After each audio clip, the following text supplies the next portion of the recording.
Welcome to RTV. ఇటీవల విశాఖలోని మృత శిశువులు కలకలం నెలకొన్నాయి. అయితే ఈ నేపథ్యంలోనే విశాఖ కంచరపాలెం పోలీస్ స్టేషన్ పరిధిలో ఇటీవల మృత శిశువు దొరికిన నేపథ్యంలో దానికి సంబంధించి కంచరపాలెం పోలీస్ స్టేషన్లో ముమ్మర దర్యాప్తు చేపడుతున్నారు. అయితే ఆ కేసుకు సంబంధించి Visakha Kancharapalem police station CI Ravikumar గారు మనతో ఉన్నారు. ఈ కేసు విషయమై వారితో మాట్లాడే ప్రయత్నం చేద్దాం. సార్ చెప్పండి, ఈ కేసు విషయంలో ఇప్పటివరకు దర్యాప్తు ఏ విధంగా జరిగింది? అయితే మీరు ప్రజలకు ఇచ్చే సందేశం. 19వ తేదీ రాత్రి తెల్లవారితో 20వ తేదీన కంచరపాలెం పోలీస్ స్టేషన్ పరిధిలో ఉన్న సంజీవయ్య కాలనీ అనే ప్రాంతంలో ఒక శిశువుని కాళ్ళు చేతులు మొండెం తల వేరు చేసి ఒక కాలువలో పడవేసిన సంఘటన జరిగింది. దీనిపైన కేసు నమోదు చేసినాం. పై అధికారులు సిపి గారు, డీసీపీ గారు, ఏసీపీ గారు వారు ఉత్తర్వులు తీసుకుని ఈ కేసులో ఇప్పటివరకు ముమ్మర దర్యాప్తు కొనసాగిస్తున్నాం. ఏరియాలో ఉన్న అన్ని గృహాలను కూడా సర్వే చేస్తున్నాం. ఆశా వర్కర్స్, అంగన్వాడీస్, మా మహిళా పోలీస్ సహాయకారాలు తీసుకొని అన్ని రకాలుగా కూడా ఈ మృత శిశువు యొక్క తల్లిదండ్రుల వివరాలు, ఎవరు చేశారు, ఈ మృత శిశువు ఎవరిదన్నది కూడా దీని మీద దర్యాప్తు చేస్తున్నాం. సిటీ పరిధిలో కూడా ఈ విషయాన్ని మా మహిళా పోలీస్ ద్వారా అన్ని గ్రూపుల్లో కూడా పోస్ట్ చేయడం జరిగింది. ప్రజల్లో కూడా మేము వాళ్ళకి విజ్ఞప్తి చేస్తున్నాం. ఎవరికైనా ఈ సంఘటనలో ఏమాత్రం అనుమానం ఉన్నా కంచరపాలెం పోలీసు వారికి తెలియపరచగలరని కోరుకుంటున్నాం. రేపు పాంప్లెట్స్ కూడా ఇంటింటికి పంపించడం జరుగుతుంది, ప్రచారం చేస్తున్నాం. ఏ సమాచారం ఉన్నా కూడా మీరు వెనకాడకుండా ఇలాంటి సంఘటనలో ఎవరైతే బాధ్యులు ఉన్నారో వారికి కఠినంగా శిక్ష పడాలి. కాబట్టి ఇలాంటి సంఘటనలు మళ్ళీ పునరావృతం ఉండాలంటే బాధ్యులను ఖచ్చితంగా పట్టుకొని శిక్షించాల్సిన బాధ్యత మా పైన ఉంది. దీనిపైన సిపి గారు, డీసీపీ మేడం, ఏసీపీ గారు ప్రతిరోజు కూడా మాకు ఈ కేసు విషయంలో పర్యవేక్షణ చేస్తున్నారు. అన్ని విధాలుగా చూస్తున్నాం.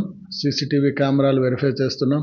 అలాగే సెల్ ఫోన్ టవర్ డంప్స్ కూడా తీసుకుంటున్నాం. టవర్ లొకేషన్స్ ద్వారా కానీ ఆ ఏరియాలో ఉన్న ప్రతి మనిషితో కూడా మేము మాట్లాడుతున్నాం. ఏమాత్రం అనుమానం ఉన్నా కూడా మాకు సమాచారం తెలియపరచాలని కోరుతున్నాం. అతి త్వరలోనే పట్టుకుంటామని ఆశాభావంతో ఉన్నాం. అయితే ఇప్పటి వరకు జరిగిన ఒక దర్యాప్తులో భాగంగా కానీ అయితే మీకేమైనా అనుమానాలు దొరికాయా? లేదంటే ఆ ప్రాంతంలో ఎవరినైనా మీరు ఇప్పటివరకు ఎంతమంది విచారించే క్రమం జరిగిందంట? ఆ ప్రాంతంలో ప్రస్తుతానికి అనుమానం అయితే ఒకరిద్దరి మీద ఉన్నప్పటికీ వాళ్ళని తీసుకొచ్చి ఇంట్రాగేట్ చేయడం జరిగింది. వారి మీద ఆ రకంగా వాళ్ళు చేశారన్న అనుమానం అది మాకు క్లియర్ అయింది. వాళ్ళు చేయలేదని తెలిసింది. దీని మీద ముందుగా ఎవరు ఈ మధ్యన అక్కడ ప్రెగ్నెంట్గా ఉండి డెలివరీ అయ్యి పిల్లలతో లేకుండా ఉన్నారో, పిల్లలు లేకుండా వాళ్ళ ఇంట్లో ఉన్నారో, డెలివరీ అయ్యి కూడా వారి సమాచారం ముందుగా సేకరిస్తున్నాం. మన కంచరపాలెం పరిధే కాదు, విశాఖపట్నం సిటీ పరిధిలో ఉన్న అందరికీ కూడా, ప్రజలందరికీ కూడా ఈ రకంగా ముఖ్యంగా కోరుకుంటున్నాను ఆర్టీవీ ద్వారా.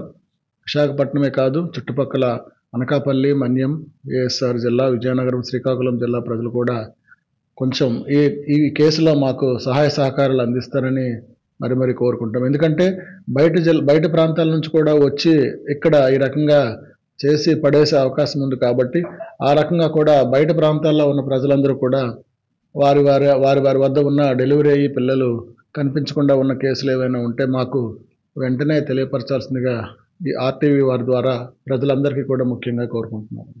సరే, అయితే ఇప్పుడే మన శివాజీపాలెంలో ఇప్పుడే ఒక మృతదేహ శిశువు కూడా కనపడింది అంటారు. దీనికి సంబంధించి ఏమైనా సంబంధం ఉందంటారా? నేను కూడా మీడియాలో చూశాను. అయితే ఆ మృత శిశువు శవం కానీ ఈ కేసుకి ఎటువంటి సంబంధం లేదని నేను భావిస్తున్నాను. ఎందుకంటే అది ప్రిమెచ్యూర్ బేబీలా కనిపిస్తుంది. ఒక రోడ్డు పక్కన ప్రిమెచ్యూర్ బేబీని పడేశారు. ఆ కేసు వేరు. ఈ కేసులో మెచ్యూర్డ్ బేబీ డెలివరీ అయిన తర్వాత ఇలాగా భాగాలుగా విడదీసి అక్కడ కాలువలో పడేసిన ఈ కేసు వేరు, ఆ కేసు వేరు అని అనుకుంటున్నాను. ఇది పరిస్థితి. విశాఖ నగరంలోని మృత శిశువులు ఒకవైపు కలకలం నెలకొనగా విశాఖ కంచరపాలెం పోలీస్ స్టేషన్ పరిధిలోటువంటి ఇటీవల జరిగినటువంటి శిశువు సంబంధించి కేసును ముమ్మర దర్యాప్తు చేపడుతున్నామని, ఇప్పటికే ఇద్దరిని అదుపులోకి తీసుకుని వారు విచారించిస్తున్నామని కూడా మనతో ఉన్నటువంటి Visakha Kancharapalem police station CI Ravikumar గారు తెలిపిన పరిస్థితి నెలకొంది. కెమెరామెన్ శివతో Narasimha, RTV Visakhapatnam. Local to global news at your fingertips. మీ చేతిలో ఒక ఆయుధం. Download R TV app. Media legend Ravi Prakash is back.